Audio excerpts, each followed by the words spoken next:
Olá, meus amigos, tudo bem com vocês? Espero que vocês estejam muito bem. Trazendo aqui mais uma palavrinha ao coração de vocês nesse final de semana. Aqui no interior de São Paulo está fazendo aí seus 32 graus debaixo da sombra. Tem sido aí nos últimos dias quente e às vezes desanima, às vezes deixa a gente meio atordoado e até um pouquinho a ver com a palavra que eu quero compartilhar com vocês hoje, tá? Dando um gancho aí. Mas sem perder muito tempo, vamos lá, gente. O ponto central que eu quero trazer aqui hoje, sem muita enrolação, é sobre discernimento de espírito. A importância de caminhar com Jesus tendo um discernimento de espírito aguçado, aprimorado.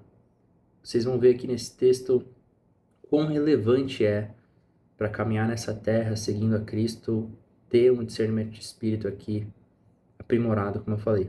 Então, entrando aqui, Atos 16, versículo 6, vai dizer que Paulo e os seus companheiros viajaram pela região da Frígia e da Galácia, tendo sido impedidos pelo Espírito Santo de pregar a palavra na província da Ásia. Então, esse é o primeiro trecho que eu chamo a atenção aqui. Então, eles colocaram algo em mente: devemos pregar a palavra na Ásia, vamos lá. Isso vai ser bom, vai dar certo. Coragem, vamos. E eles foram impedidos, né? Pode ter gerado uma frustração ali para alguns que tinham colocado isso bem na cabeça, né? Para alguns ali, de repente frustrou e tal, mas ok. Eles compreenderam que foi o Espírito Santo que impediu eles, senão não estaria escrito aqui. Só aí já requer uma capacidade de discernimento de espírito aguçado. Vou beber uma água que tá seca na minha garganta. E aí o versículo 7 vai dizer mais ou menos a mesma coisa. Quando chegaram à fronteira de Mísia, tentaram entrar na Bitínia, mas o Espírito de Jesus os impediu. Então, duas vezes, eles tentando chegar àquela coisa, perseguição e tal, e gente querendo açoitar eles, prender eles, e judeus tentando matar eles, né? Como Paulo era um desses. E o Espírito Santo impediu, o Espírito de Jesus impediu eles novamente. Então, de novo, talvez alguns do grupo ali se frustraram. Caramba, de novo, né? Não deu certo e tal. O que será que é? Será que é o Satanás está impedindo? A gente está fazendo uma coisa errada e tal. E isso é um paralelo às nossas vidas. Muitas vezes a gente tenta fazer um negócio, não dá certo, aí tenta outro, também não dá certo, dá tudo errado. E a gente fica muitas vezes num lugar de frustração, de desânimo, né? São coisas naturais do ciclo aí humano de se sentir, tá? Aí que entra o discernimento de espírito, que ele é tão importante. Porque claramente Paulo e os seus companheiros aqui compreenderam que esses nãos, essas negativas, né? Esse impedimento era do Espírito Santo guiando eles. Senão não estaria escrito dessa forma, tá? Em outros lugares da Bíblia está escrito que foi Satanás, que Paulo mesmo diz, né? Satanás impediu que eu fosse não sei onde. Então, eles teriam escrito dessa forma. Mas aqui eles compreenderam, eles tiveram discernimento. Opa, peraí, o Espírito Santo está guiando a gente, tá? E aí, no versículo 8 e 9, vai contar que Paulo teve uma visão de um homem clamando, suplicando que tivesse ajuda na Macedônia. E foi aí que eles compreenderam que ali era o direcionamento que eles deveriam tomar. Então, esse discernimento de espírito, ele é acompanhado por uma sensibilidade de espírito também. E Paulo aqui é o cara que teve isso, tá? A gente não vai saber se naquele momento que eles estavam vivendo essas frustrações do não de Deus, né? Eles já compreendiam que era o Espírito Santo, ou se ao decorrer, quando Paulo tem a visão, quando eles vão, e todo o resto do capítulo aqui, se é que quando eles vão registrar em Atos aqui 16, aí eles colocam que o Espírito Santo direcionou. A gente não vai ter essa informação, tá? Mas o que eu digo aqui é que pode acontecer ambas formas. Você pode ter o discernimento de espírito no momento, que é um que requer muita maturidade mesmo.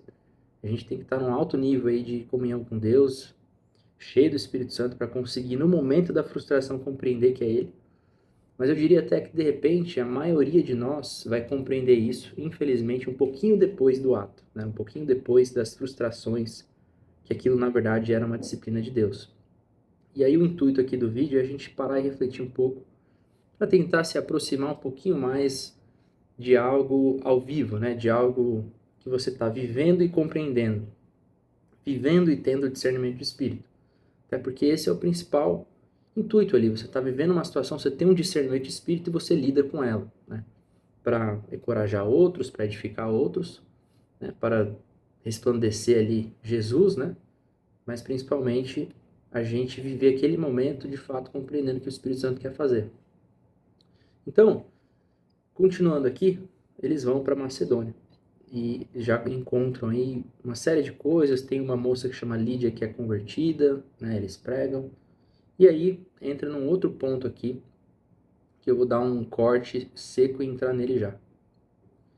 Então, continuando em Atos 16, a partir do versículo 16, vai dizer que certo dia, dirigindo-nos para o lugar de oração, encontraram uma escrava que tinha um espírito qual predizia o futuro.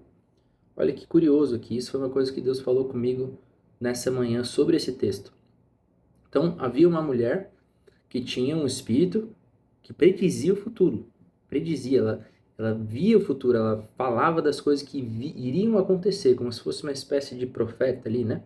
Mas obviamente era um demônio que usava de adivinhações para acertar ali essas coisas. E essa moça gerava muito lucro para os senhores dela, né? Para aqueles que eram dono dessa escrava. E ela ficava atrás de Paulo e Silas gritando: estes homens são servos do Deus Altíssimo e anunciam o caminho da salvação, e ficava muitos dias atormentando eles.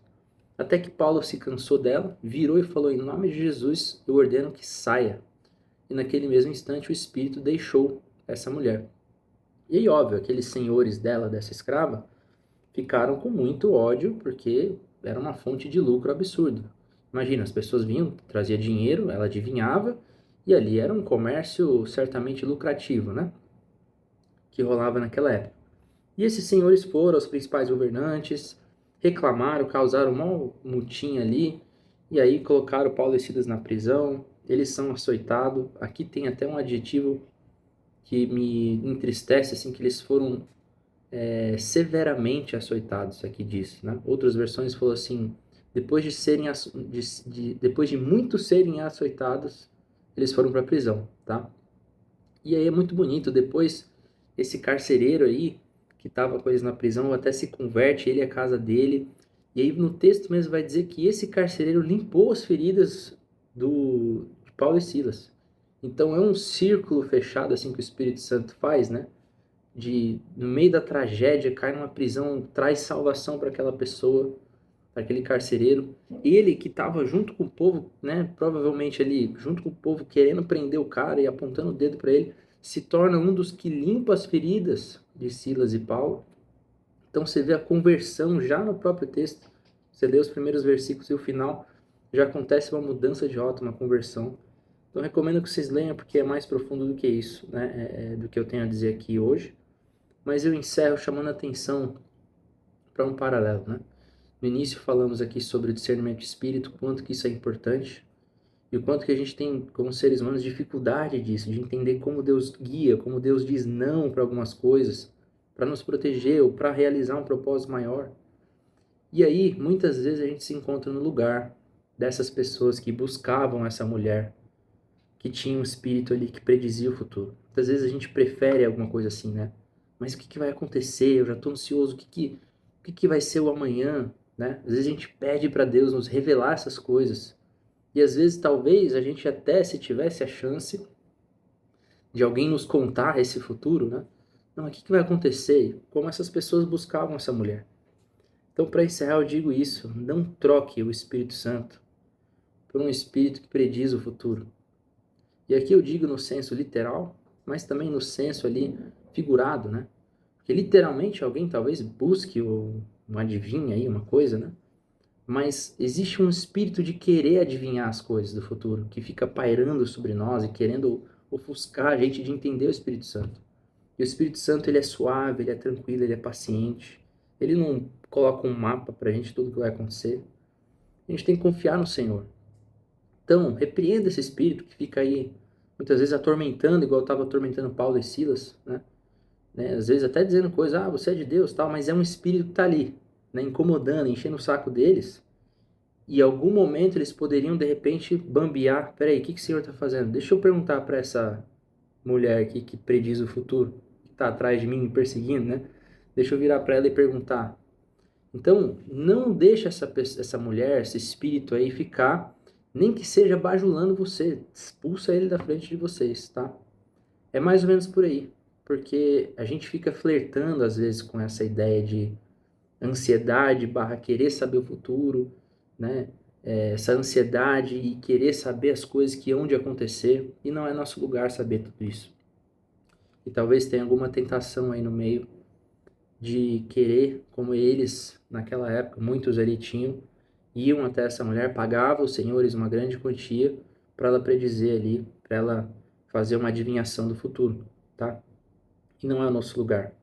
E aqui a gente vê Paulo e Silas, mesmo recebendo nãos do Espírito Santo, indo para a cadeia, preso, eles cantavam na cadeia, cantavam em alta voz ali que todos os prisioneiros ouviam, de forma que o carcereiro ali foi salvo, né, através desse guiar do Espírito. Então o Senhor é soberano, ele sabe o caminho que deve nos levar. Vamos descansar no Senhor. Vamos ter um discernimento de espírito para entender o que ele está dizendo de não, o que ele está dizendo de sim, o que ele quer fazer, né? Vamos nos submeter a Ele. Senhor, é para eu sair desse trabalho? Senhor, é para eu mudar de casa? É para eu mudar de cidade? Senhor, é para eu fazer aquilo? Senhor, agora é hora de ter filho? Agora não é? Senhor, o que eu devo me submeter a Ti, né? E descansar nele. Porque se a gente ficar brigando, lutando contra o Espírito Santo, é uma briga que cansa, é uma briga que a gente não descansa, né? E o pior do que isso, a gente está brigando a nossa vontade com a dele e a dele é superior, a dele é melhor. E é difícil porque a gente tem as nossas vontades, a gente tem o nosso jeito, a gente tem as coisas que a gente põe na mente e acha que é isso, mas o Senhor tem um jeito melhor, tá? Amém? O Senhor tem um jeito melhor. Ele quer te dar descanso através dessa forma. E lembrem, né? Se submeter ao Senhor é uma coisa muito difícil. Às vezes vai ter prisões, às vezes vai ter açoite, mas a gente tem que crer que Ele está nos guiando para um propósito muito maior do que a gente consegue ver no na nossa visãozinha de túnel aqui, né? Então é isso, gente. Vamos, para encerrar, aguçar o nosso discernimento, dizer não a esse espírito que nos paira aí, para a gente predizer o futuro, para a gente querer, né? Vamos tentar entender que são as coisas que vão acontecer, porque isso ofusca, isso é barulho, né? Que às vezes tampa o suave dizer do Espírito Santo. E Paulo estava incomodado, porque ele não estava conseguindo ouvir o Espírito Santo para receber o guia do Espírito Santo. E tinha alguém atrás dele que predizia o futuro, ali, ó, berrando na orelha deles. E o que ele fez? Expulsou. Então, expulse isso do seu coração para que vocês possam descansar no Senhor. Expulse a ansiedade de saber o futuro. Descansem, busquem um discernimento também aprimorado. Amém? Deus abençoe vocês. Fiquem com Deus, enviando aí orações na sua direção, tá bom? Um abraço, meus irmãos.